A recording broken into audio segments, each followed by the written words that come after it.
সুপ্রভাত বন্ধুরা। আজ 22শে আগস্ট 2024, শুভ বৃহস্পতিবার।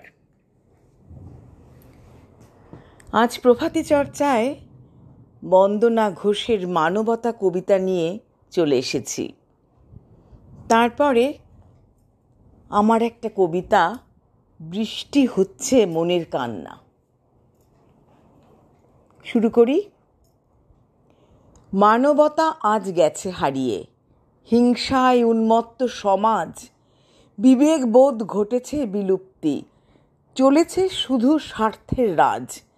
মানবতা থাকতো যদি, নারীরা হতো না লাঞ্ছিত, সমাজে থাকতো না কলুষতা, নির্মল বাতাস বইতো অবিরত। নিঃস্বার্থভাবে মানুষের সেবা করাই মানবতার প্রকৃষ্ট উদাহরণ। সেই কাজেই ব্রতী সবাই, বিবেকবোধের হোক জাগরণ। বৃষ্টি হচ্ছে মনের কান্না, তুমি থাকলে কিসের কান্না? কান্না মানেই বৃষ্টি, এক বৃষ্টিতেই যায় সব মনের ময়লা। কান্না নিয়ে আমরা ভাবব না, ভাবনা সব মনেই পুষব।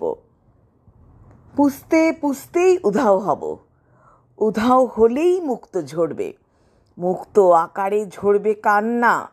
তুমি আছো বলে দাবদাহ আছে, একদিন তো মনের কান্নাই দাবদাহ কমাবে। নমস্কার বন্ধুরা।